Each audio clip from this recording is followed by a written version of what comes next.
Hello everyone, welcome to biology achievers. My name is Simi Singh. आज का जो टॉपिक है वो स्टार्ट कर रहे हैं हम processes of recombinant DNA technology.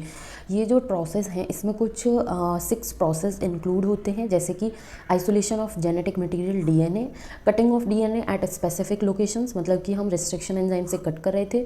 फिर उसके बाद आ जाता है amplification of gene of interest using PCR, polymerase chain reaction technique को यूज़ करके उसका एम्प्लीफिकेशन करना है। फोर्थ जो स्टेप है वो है insertion of recombinant DNA into the host. 5 number में है कि जब हमने होस्ट सेल के अंदर इंट्रोड्यूस कर दिया रिकॉम्बिनेंट डीएनए तो उसके बाद हमें फॉरेन जीन प्रोडक्ट्स जो हैं वो मिलेंगे।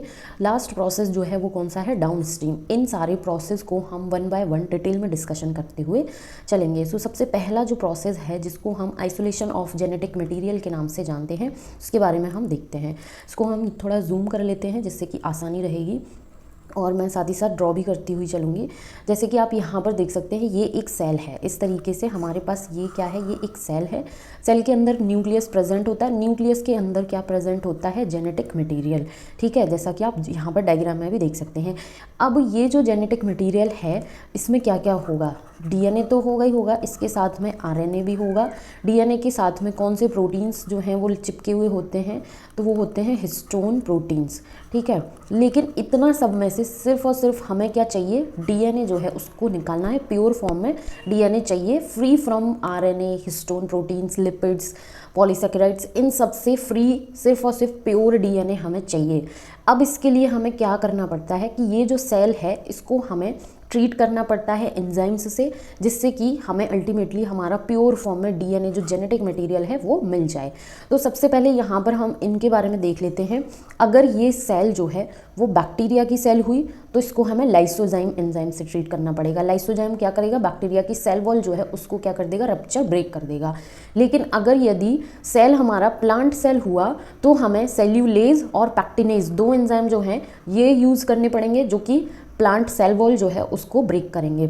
अब यहाँ पर क्वेश्चन अगर आता है तो सेल्यूलेज, ASE ध्यान रखना है, सेल्यूलोज भी दे सकता है। ठीक है, सेल्यूलेज है, एंजाइम से ट्रीट करेंगे तब इनकी सेल वॉल जो है वो रप्चर होगी। अगर हमारी सेल कोई फंगल सेल है, कोई फंजाई की सेल है, तो उसको हमें सबसे पहले काइटिनेज जो है उससे ट्रीट करना पड़ेगा। ये एंजाइम्स के नाम काफ़ी इंपॉर्टेंट हैं कि सेल जो है उसको हमें सबसे पहले, जो भी सेल दी गई है, चाहे बैक्टीरिया की सेल हो तो लाइसोजाइम, प्लांट सेल है तो सेल्यूलेज और पैक्टिनेज, फंगल सेल है तो काइटिनेज, इससे ट्रीट करके उसकी सेल वॉल जो है उसको हमें ब्रेक करना है। फॉर एग्जाम्पल ये हमारे पास इस तरीके से एक टेस्ट ट्यूब में क्या है, सैंपल है। ठीक है, इसमें ये इस तरीके से हमने सैंपल जो है वो लोड कर लिया। अब ये कोई सेल जो है ये किसकी सेल है, ये बैक्टीरिया की सेल है। बैक्टीरिया की सेल है तो इसमें हम सबसे पहले क्या डालेंगे, लाइसोजाइम एंजाइम जो है वो डालेंगे और इसकी सेल वॉल जो है उसको ब्रेक करेंगे। इसमें जब हम लाइसोजाइम एंजाइम डाल देंगे तो बैक्टीरिया की जो सेल वॉल है वो ब्रेक हो जाएगी।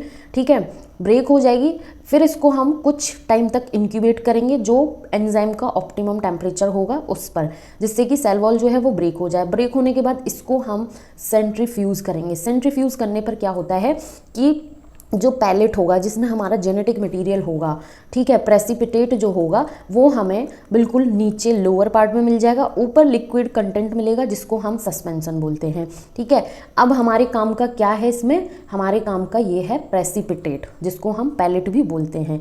अब ये जो प्रेसिपिटेट है इसमें क्या क्या होगा, सेल वॉल फ्री हो गया हमारा genetic material, DNA, RNA, protein, ठीक है, ये होंगे। अब हमें आरएनए को भी रिमूव करना है, हमें प्रोटीन को भी रिमूव करना है, जिससे कि हमें प्योर फॉर्म में हमारा जेनेटिक मटेरियल जो है वो मिल जाए। अब जैसे हमारे पास ये हमारा सैंपल आ गया था प्रेसिपिटेट पैलेट की फॉर्म में, अब इसको हमें फिर से ट्रीट करना पड़ेगा। आरएनए जो है उसको रिमूव करने के लिए हम राइबो न्यूक्लियेज एंजाइम यूज़ करते हैं जिससे कि आरएनए रिमूव हो जाता है। प्रोटीएज एंजाइम यूज़ करते हैं जिससे प्रोटीन्स जो हैं वो रिमूव हो जाती हैं। साथ ही साथ फॉर सेफ साइड हम क्या करते हैं, इसमें एमाइलेज, लाइपेज, पैक्टिनेज एंजाइम जो है इनको भी यूज़ कर लेते हैं जिससे कि एकदम प्योर फॉर्म में हमें हमारा जेनेटिक मटेरियल मिल जाए। तो इसमें अब हम क्या करेंगे, राइबो न्यूक्लियेज ऐड करेंगे और उसके बाद प्रोटीएज जो है वो भी ऐड करेंगे जिससे कि आरएनए, प्रोटीन्स जो हैं वो भी रिमूव हो जाए। जब हमने इस एंजाइम से इसको ट्रीट किया तो हमें कुछ इस तरीके से एक थ्रेड जैसा स्ट्रक्चर जो है वो मिल जाता है जो कि हमारा प्योर जेनेटिक मटेरियल होता है, प्योर डीएनए होता है। अब इस प्योर डीएनए को हम चिल्ड इथेनॉल जो है उससे क्या कर देते हैं, ट्रीट कर देते हैं, जिससे कि ये एकदम फाइन थ्रेड जैसा प्रेसिपिटेट हमें मिल जाता है, मतलब कि हमारा प्योर फॉर्म में डीएनए जो है वो हमें मिल गया। तो सबसे पहले सेल वॉल के लिए हमने सेल वॉल को रप्चर करने के लिए एंजाइम्स यूज़ किए, फिर आरएनए और प्रोटीन्स को रिमूव करने के लिए एंजाइम यूज़ किए, लास्ट में हमने चिल्ड इथेनॉल से डीएनए जो है उसको ट्रीट किया, जिससे कि हमें फाइन थ्रेड जैसा प्रेसिपिटेट जो है वो मिल जाता है। सो फर्स्ट स्टेप यही था, आइसोलेशन ऑफ जेनेटिक मटेरियल। अब हम प्रीवियस वीडियो में इतना एक टर्म बहुत ही ज़्यादा यूज़ करते हुए आ रहे हैं कि gene of interest, foreign DNA, alien piece of DNA, desired DNA. तो ये ही वो है कि अब हमने इसको क्या कर लिया, सेल से एकदम प्योर फॉर्म में डीएनए जो है उसको क्या कर लिया, आइसोलेट कर लिया। अब आइसोलेट करने के बाद जैसे कि ये हमारे पास इस तरीके से थ्रेड की फॉर्म में आ गया। अब क्या करना है, सेकंड स्टेप क्या होता है, रिस्ट्रिक्शन एंजाइम्स जो है उससे इसकी हम क्या करेंगे, कटिंग करेंगे। रिस्ट्रिक्शन एंजाइम कहाँ पर कट करते हैं, उनका अपना रिकॉग्निशन पैलिंड्रोमिक सीक्वेंस होता है, स्पेसिफिक सीक्वेंस होता है, जो कि कितने बेस पेयर का होता है, 6 बेस पेयर का। उस पर जाकर ये क्या करेंगे, कट करेंगे। सो सेकेंड स्टेप जो है उसको हम देख लेते हैं। ये रहा सेकंड स्टेप कि cutting of DNA at specific locations. जैसे कि ये हमने अपना प्योर डीएनए जो है वो क्या कर लिया, फर्स्ट स्टेप से आइसोलेट कर लिया। अब क्या करेंगे, रिस्ट्रिक्शन एंजाइम्स की हेल्प से इसको हम कट करेंगे। रिस्ट्रिक्शन एंजाइम अपना स्पेसिफिक सीक्वेंस जो है वो रिकॉग्नाइज कर लेंगे। जैसे ही रिस्ट्रिक्शन एंजाइम से इसको कट करेंगे तो हमारे पास कुछ डीएनए के ऐसे छोटे छोटे फ्रेगमेंट्स, कोई बड़े साइज़ का होगा, कोई छोटे साइज़ का होगा, कोई मीडियम से साइज़ का होगा, इस तरीके से हमारे पास डीएनए फ्रेगमेंट्स आ जाएंगे। अब ये जो डीएनए फ्रेगमेंट्स हैं, ठीक है, इनको हम एक टेक्निक जो है उसके थ्रू सेपरेट करेंगे। ठीक है, सेपरेट करेंगे इनके साइज़ के according by agarose gel electrophoresis. Agarose gel electrophoresis के बारे में हम डिटेल में डिस्कशन ऑलरेडी कर चुके हैं। अगर यदि नहीं देखा है वो वीडियो तो मेक श्योर कि ज़रूर देखें, बाकी यहाँ पर भी हम उसके बारे में देख लेते हैं।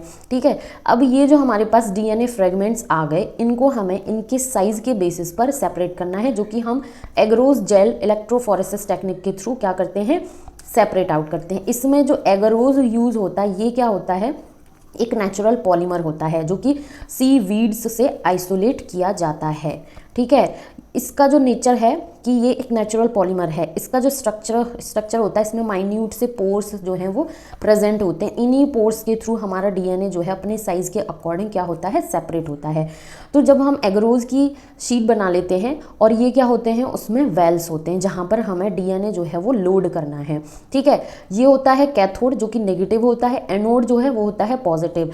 अब डीएनए जो है वो कैसा नेचर का होता है, नेगेटिव नेचर का होता है, क्योंकि ये एक डीऑक्सीराइबो न्यूक्लिक एसिड है।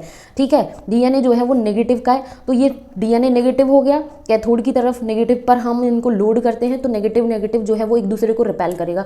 तो इसी वजह से डीएनए क्या है, किसकी तरफ मूव करेगा, पॉजिटिव की तरफ। हमें भी पॉजिटिव की तरफ मूव कराना है क्योंकि डीएनए नेगेटिवली चार्ज है। ठीक है, जब हम इसमें लोड कर देते हैं सैंपल एग्रोज की सीट जो होती है वहाँ पर, और उसके बाद इलेक्ट्रिक फील्ड मतलब कि करंट, इलेक्ट्रिसिटी प्रोवाइड करते हैं, तो डीएनए जो है वो कैथोड से एनोड की तरफ मूव करता है, मतलब कि नेगेटिव से पॉजिटिव की तरफ मूव करता है।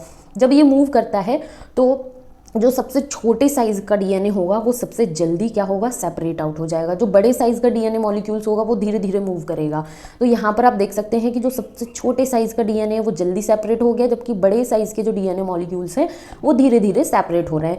अब ये जो हमारा डीएनए इस तरीके से सेपरेट हो जाता है तो इसको हम क्या करते हैं, एक कंपाउंड होता है इथिडियम ब्रोमाइड, इससे क्या करते हैं, स्टेन करते हैं। स्टेन करने के बाद यूवी रेडिएशन में इसको एक्सपोज करते हैं तो हमें ब्राइट ऑरेंज कलर के बैंड्स जो हैं वो दिखाई देते हैं।